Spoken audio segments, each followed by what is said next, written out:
আমরা সামাজিক দিক থেকে নানাভাবে ভালোবাসায় প্রতারিত হয়ে কিছু যুবক একত্রে একটি সংগঠন করেছি, চিরকুমার সংগঠন ধোপাদি। এই ভালোবাসায় প্রতারিত যুবকদের উদ্দেশ্যে আপনার মতামত দিবেন। আমাদের সমস্যা বাড়ছে এবং সংগঠন ও আমাদের সদস্য বাড়ছে, সংগঠন বড় হচ্ছে। আমাদের একটি প্রশ্ন, আমরা কি এভাবে সারা জীবন চিরকুমার থাকতে পারবো? ইসলাম এই বিষয়ে কি বলে? মাথায় রাখবেন, আপনাদের ঈমান এতটা তাজা হয় নাই যে আপনারা বউ বাদ দিয়ে নিজেকে কন্ট্রোল করতে পারবেন। মনে রাখবেন, বিয়ে হচ্ছে ইসলামে একটি সুন্নাহ। আন-নিকাহু মিন সুন্নতি ওয়া মান রাগিবা আন সুন্নতি ফালাইসা মিন্নি। আল্লাহর হাবিব বলেছেন, বিয়ে হচ্ছে আমার একটা সুন্নত, যে আমার সুন্নত থেকে মুখ ফিরিয়ে নেয় সে আমার উম্মতের অন্তর্ভুক্ত হতে পারে না। তবে তোমরা একটা কথা ঠিকই লিখেছ, মেয়েরা বেশিরভাগ ক্ষেত্রে ধোঁকা দেওয়ায় খুবই এক্সপার্ট। আমি জানি না যে মেয়েরা কেন এটা করে। আমি যুবকদেরকে ধোয়া তুলসী পাতা বলবো না, তবে আমি এতটুকু বলবো, যুবকদের চাইতে কমপক্ষে 30% মেয়েরাই বেশি চিটিং করে যুবক ভাই। কারণ হলো, মেয়েরা, অনেক মুরব্বীরা আছেন, আমার মায়েরা আমার কথা শুনছেন, বোনেরাও শুনছেন, আমি সবাইকে বলবো with due respect, I am your well wisher. আমি আপনার কল্যাণকামী বোন, আমি আপনার শত্রু নই, আমার কথা একটু বুঝবেন। মেয়েরা ভাবে জামাইয়ের কাছে টাকা থাকলেই মনে হয় সুখ পাওয়া যাবে, এজন্য হাজার হাজার লাখো মেয়ে জাস্ট টাকার লোভে নিজের পছন্দের যুবককে বাদ দিয়ে টাকলার সঙ্গে বিয়ের পিড়িতে বসে যায়। আর একটা কথা আমি মেয়েদেরকে বলতে চাই, আপনার বয়স মাত্র 19, মাত্র 20, আপনি আমার কলিজার টুকরা যুবককে ছ্যাঁকা দিয়ে ব্যাকা করে টাকলার সঙ্গে বিয়ের পিড়িতে বসবেন, আপনি জীবনে সব পাবেন, মনের শান্তি আপনি কোথাও খুঁজে পাবেন না।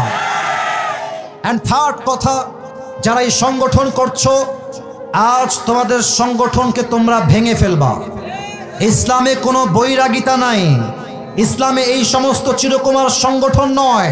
ইসলাম শেখায় তোমার চরিত্র রক্ষার জন্য তোমাকে প্রথম কাজ বিয়ের পিড়িতে বসতে হবে। আর আরেকটা আফসোসের কথা, এটা শুনলে হয়তো আমার কলিজার টুকরা আব্বাজানরা একটু মাইন্ডে নেবেন, আমি জানি, আমি নিজেও তো একজন যুবক। আমি খুব খেয়াল করেছি বিয়ের সময় মেয়ের বাবা যুবকের তাকওয়া, চরিত্র, দাড়ি এবং নামাজের চাইতে এইটাকে সবচেয়ে বেশি গুরুত্ব আরোপ করে। আমার তো মনে হয় যে কোনো মেয়ের বাপ প্রথমে জিজ্ঞাসা করে বসবে, বাবা সব বাদ দাও, পেহলে ইয়ে বাতাও कि तुम कितने पैसे कमाते हो। আর কিছু মেয়ের বাবা মনে করেন যে মেয়েকে যদি আমি টাকাওয়ালার সঙ্গে বিয়ে দেই আমার মেয়েটা চিরসুখী হয়ে যাবে। ভুল ধারণা। বিয়ের ক্ষেত্রে একজন প্রতিষ্ঠিত যুবকের চাইতে একজন বেকার যুবক হাজার গুণ বেশি উত্তম। আপনি বলবেন, হুজুর আমি আপনার কথা মানি না। কেন মানবেন? আমার কথা শোনেন।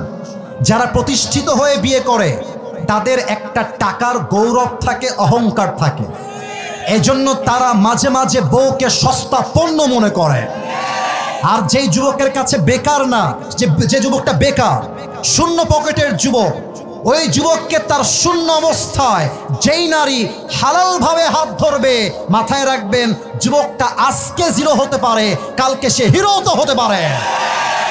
আপনি আজকে বেকার যুবক বলে কাউকে রিজেক্ট করবেন না, যান সহযোগিতার হাত বাড়িয়ে দেন।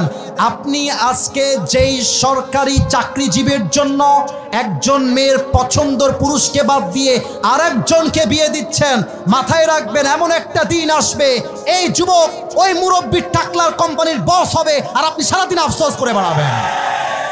আল্লাহ আমার আব্বাজানদেরকে বোঝার তৌফিক দান করে। পড়েন সবাই আমিন। না তাকবীর না, পড়েন সবাই আমিন।